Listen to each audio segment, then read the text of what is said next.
A few months ago, wherever industry rolled out the materials of war, a plea for help went up. Above the clamor of heavy cranes, the call came clear. Along 1,000 docks where idle ships awaited cargoes held up by labor shortage, the call persisted. At Ford's Willow Run near Detroit, manpower shortage had early become a problem.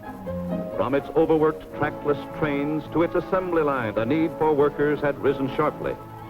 And Willow Run, the world's largest plant producing a single item, the B-24, had a goal of 1 bomber an hour, a goal impossible to reach with manpower alone.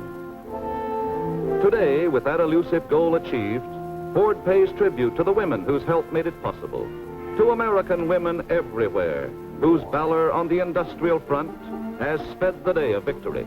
Staunch were our modern women as they answered their country's call, and in the uniform of the WWII and other services, released thousands of men for duty at the front.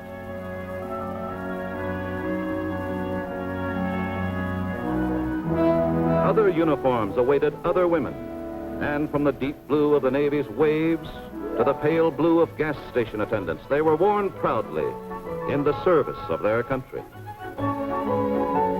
Some still window shopped, not hearing the first call.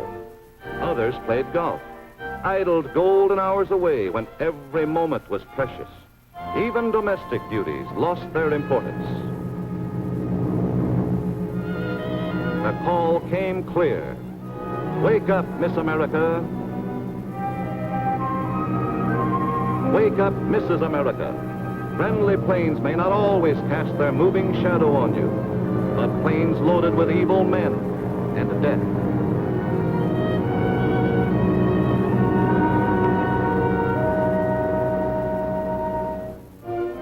That was the call for help, which was still echoing in the Detroit area when women began to respond, convinced they could do factory work or anything within their strength that men could do for Uncle Sam.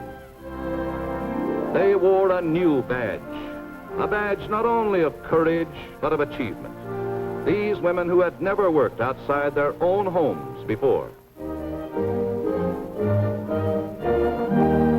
As the demand for men was as limitless as global boundaries, this punch press stalwart was but one of thousands needed at the front. And that's where he is right now, released with others by American women workers.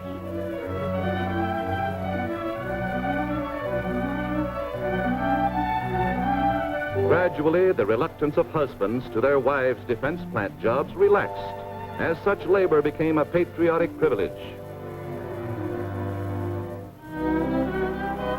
The hardest job of all was learning, but with expert instruction, intricacies of that most complicated of mechanisms, the airplane engine, were readily understood by women. It happened that a woman's delicate touch enabled her even to excel men in certain precision operations. Not peeping Toms, but riveters, learning how and where to put the 700,000 rivets that go into a single Liberator bomber. Some were done by hand, as with a conductor's punch. Others were fastened by a bucker, as she is called.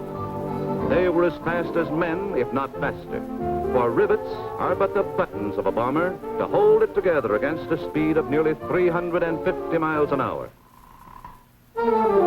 Hundreds of students came, knowing that although their schools were essential to culture, there would be no culture if our democracy were destroyed. The sound of their riveting was like the sound of gunfire. A finished bomber is the sum of more than 1 million different parts. Willow Run, unique among war plants, made every part. Here, the lady of the clothesline became an expert on hydraulic lines. It's a long jump from beauty operator to crane operator, but when a brother is over there, sister can make that jump and buy plenty of bonds from the man's wage she earns. A jigsaw was no puzzle to a woman who knew her sewing machine. Cutting the plexiglass for a bombardier's enclosure was as easy as cutting Susie's new apron.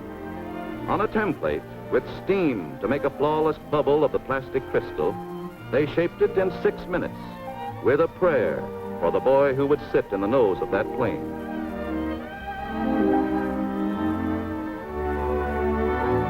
And now the 6 minutes are up, and the transparent enclosure is as fit for the bombardier's clear eyes as it is stout to buffet the terrific winds a bomber creates in its flight. More than 40% of fuselage workers at Willow Run were women.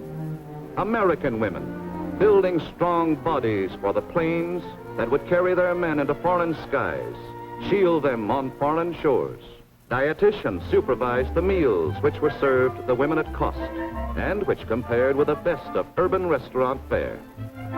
Lunchrooms and food wagons were conveniently placed all over the 87-acre plant.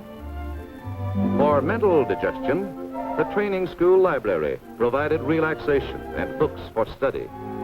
To man these planes might have caused compulsory national service, but then American women continued like these to fill up the ranks.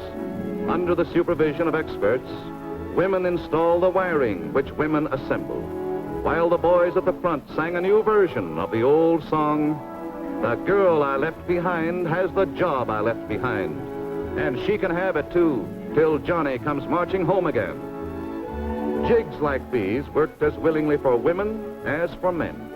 Indeed, with women operators, they cut the 200,000 man-hours formerly required to build a bomber.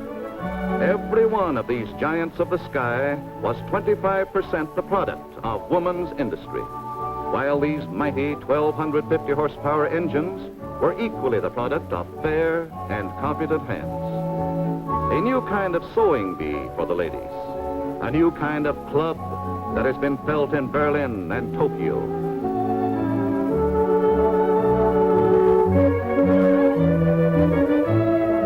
Sections are lowered into position by cranes, for the operation of which women were needed, while below, women's hands guide pendant tons as fearlessly as men could do it.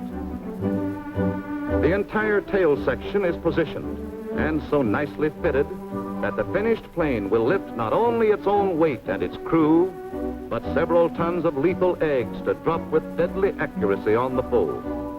Liberators now ready for the final touch and flight to fields of combat. Here they are, ready for the tests and direct delivery to the Army.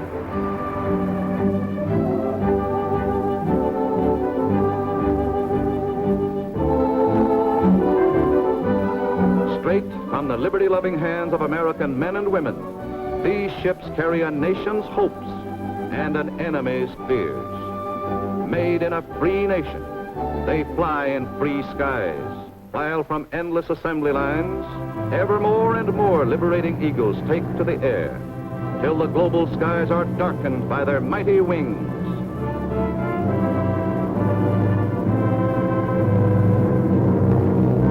Your sisters, Miss and Mrs. America, helped fashion these falcons of freedom.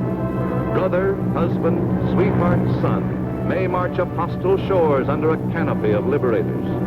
Listen, the wings overhead. Hark, your sisters are singing. It is the song of women, American women on the warpath.